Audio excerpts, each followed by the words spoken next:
So hi there and welcome to TopTenz. I'm your interim host, Carl Smallwood, and today we're talking about 10 notable events that happen in the bathroom. Original article by Radu Alexander. And let us know in the comments what your colloquialism for bathroom is, because I'm British and we have loads of them. My favourite being bogs, pop in to the bogs. For many people, time spent in the bathroom is the perfect opportunity for reflection and introspection, and watching TopTenz videos, we hope.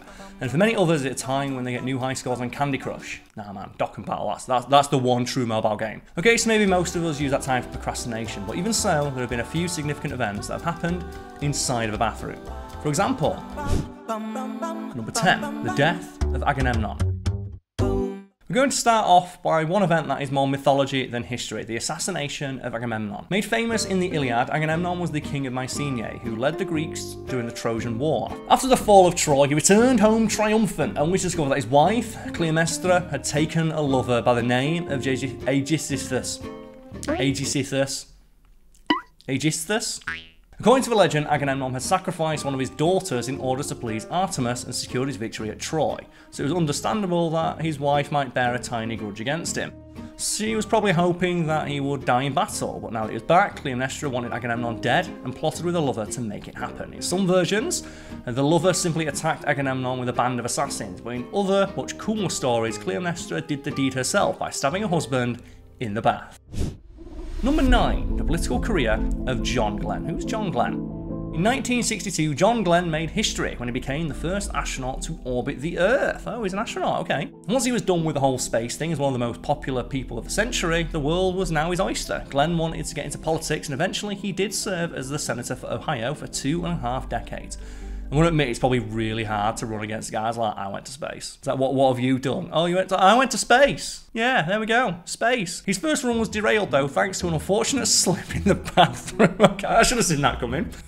He certainly didn't, but I should have. In January 1964, Glenn retired from NASA and announced his candidacy for the US Senate. Just a month later, the former astronaut slipped in his bathtub and sustained a severe hit on the old noggin. Left with a concussion and an inner ear injury, Glenn was unable to campaign and decided to quit the senatorial race, as he felt it would not be fair to ask the people of Ohio to simply vote for a name on a piece of paper, even if that name was an astronaut. The accident delayed Glenn's political career by an entire decade, and it wasn't until 1974 that he finally won a seat in the Senate. Number 8, the assassination of EDMUND Ironside. I'm starting to notice a trend here. There's a pretty long list of people who've died on the toilet, but of them all, King Edmund Ironside probably had the most unpleasant way to go. The son of Ethelred the Unready, Edmund only reigned for about half a year in 1016 during the Danish invasion of Canute the Great. He earned the moniker Ironside because of the bravery and valour he displayed while fighting against a superior invading force. Edmund did not fall valiantly in battle though, but was rather done in by treachery in the end, both literally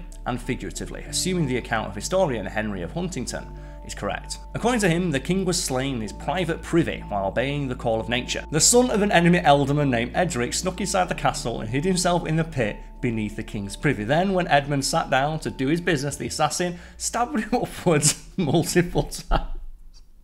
That's the thing, it's the one place you're supposed to feel safe is on the bog. Now, like, imagine, oh god, that is a rough way to go. Canute was not particularly impressed with this method of disposal. He had respect for Edmund Ironside. When he heard what Edric had done to him, he had the ealdorman decapitated and his head placed on the highest battlement of the Tower of London. The work of Edmund Rostand. Bathrooms have not solely been scenes of violence, bloodshed and injuries. Occasionally good things happen in them because some people use them as sources of inspiration. Benjamin Franklin was famously fond of spending a lot of time in the bath musing on the world around him, and French poet Edmond Rostand did a lot of his writing while soaking in the tub. Most famous for his play Cyrano de Bergerac, Rostand regarded working in the bathroom as the perfect solution to two of his problems. He hated being interrupted while he was writing, but at the same time, he was loath to use as an excuse to turn his friends away. However, if he were to write in the bathtub, nobody would take offence to being asked to return another time, so he could focus on his work without worries of interruptions. That is a top tier solution for introverts right there. Just always be in the bath. If you're always in the bath, there's nothing going wrong. Like, that's the thing. It's like hiding under a big pile of coats. Nothing bad happens when you're in the bath, unless something bad. I actually know, to be fair, there's probably something bad. You might. This entire video is about bad things happening in the bath. Do not take that advice. Number 6, the demise of ELAGABALUS. Elagabalus is consistently ranked among the worst Roman emperors in history, therefore it's not really surprising that he made a lot of enemies, including his own grandmother, Julia Maesa, who helped orchestrate his assassination. She decided to replace one nephew with another, so Julia convinced Elagabalus to adopt his young cousin, Severus Alexander, as his heir. The emperor accepted, but he quickly changed his mind when he saw that the people liked Alexander more than him. He wanted his young cousin gone, but the Praetorian Guard refused to cooperate. They'd had enough of Elagabalus, and him asking them to assassinate Alexander was the final straw. They attacked the Roman emperor, who tried to hide in a latrine in vain. His mother was also killed at the same time. Afterwards, their heads were cut off and their bodies, after being stripped naked, were first dragged all over the city. Number 5. The end of King HAAKON'S reign. A lot of famous people getting, I don't know if I can swear in these, I'm just going to say they're pushed in the bathroom. The reign of King Haakon VII defined Norway during the first half of the 20th century, with him ruling for over 50 years between 1905 and 1957. He is now remembered as one of the country's greatest leaders, although he did have an ignominious end thanks to an accident in the bathroom that marked the end of his reign. King Haakon sustained a very bad fall in 1955, shortly before his 83rd birthday. It didn't kill him, but it left him confined to a wheelchair for the rest of his life.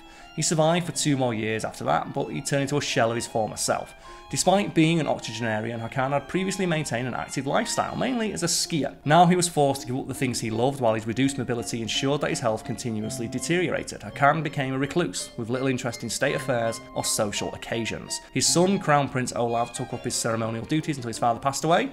He became the new king. Number 4. The assassination of Jean-Paul Marat. Jean-Paul Marat was one of the central figures of the French Revolution, becoming one of the leaders of the Jacobin faction, which was opposed to the Girondins, with a French accent, the Girondins, there we go. And yet, he is best remembered for his assassination while taking a bath at the hands of a Girondin sympathiser named Charlotte Corday. On July 13, 1793, Corday showed up at Marat's apartment, claiming to have information about the other Girondins who were on the run. His fiancée, Simone, was suspicious of the young woman and did not want to let her in, but Marat insisted. The revolutionary was in the bathtub when he spent most of his time due to a debilitating skin disease. He took out a pen and paper and a wooden plank to write on and started taking down the information that Corday provided. When she was finished, she pulled out a kitchen knife from her dress and plunged it into Marat's chest. His last words were, "Help me, my beloved," but by the time Simone arrived and entered the bathroom, Marat was already dead. And I respect that she actually gave him the information to give him that little bit of hope before she killed him. That's cold. That's some gangster shit right there. Corday made attempts to escape, but she was arrested and executed by guillotine a few days later. Number 3. The medical breakthrough of King George II. On the 25th of October, he rose as usual at 6 and drank his chocolate, for all his actions were invariably methodic. A quarter after 7, he went into a little closet. His German valet de chamber in waiting heard a noise and running in found the king, dead, on the floor. That is the description of how King George II of Great Britain kicked the bucket in 1760, at the venerable age of 76, as reported by his personal physician, Frank Nichols. In the process, George II joined a long and illustrious list of people who died while taking a shit. But besides the obvious consequence of leaving Great Britain without a king, there was the unexpected benefit. It allowed Nichols to provide us with the first clear account of an aortic dissection. Nichols was tasked with opening and embalming George II. He observed and described in detail the deadly aortic disease that felled the king. He said in part, and I quote, "The percardium was found distended with the quality of coagulated blood, nearly a pint. The whole heart was so compressed as to prevent any blood contained in the veins from being forced into the auricles. Therefore, the ventricles were found absolutely void of blood. And in the trunk of the aorta, we found a transverse fissure on its inner side, about 1.5 inches long, through which some blood had recently passed under its external coat and formed an elevated ecchymiosis." Following Nichols' account, the disease began to be studied in the medical community, although it would almost be 2 centuries later before a surgery for it was developed. Number 2. The Louisiana Purchase.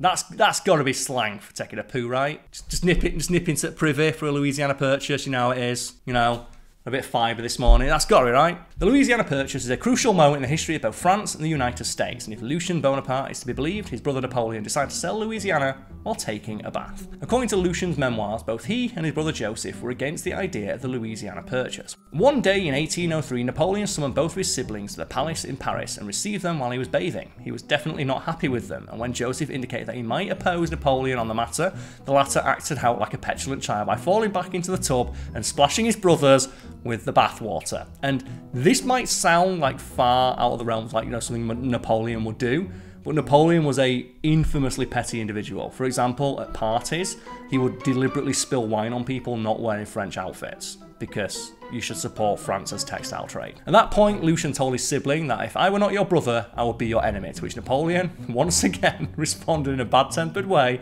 by smashing a snuff box on the floor. Number 1, the Eureka moment. When it comes to notable events that occurred in the bathroom, none can compare to the iconic Eureka moment when Archimedes figured out water displacement. Here's the story. When Hiram II became king of Syracuse, he commissioned a gold crown for himself. He gave a bar of pure gold to the goldsmith. When the latter returned with the crown, the king feared that he'd been cheated.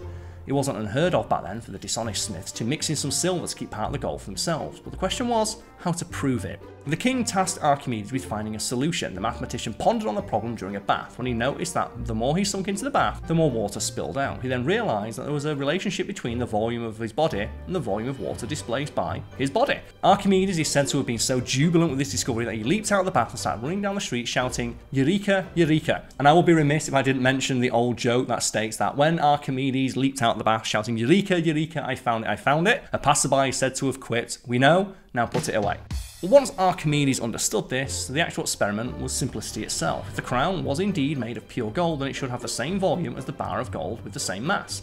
If, however, it contains silver, then it would be less dense. Archimedes proved that the goldsmith did indeed try to cheat the king, and we can only imagine what an unpleasant fate awaited him. Unfortunately, it's unlikely that the Eureka story actually happened like this. Archimedes himself never wrote about it, and it was first mentioned by Vitruvius a few centuries later, but it remains a testament to the sparks of inspiration we can experience while taking a dump. Not in the bath. Actually, yeah, I'd probably say I'll take a bath. You don't want to do that in the bath. Like, no one wants to deal with a turd in the bathtub. No one wants to be waffle stomping that bad boy down the drain. So thank you for tuning into this video for Top 10s.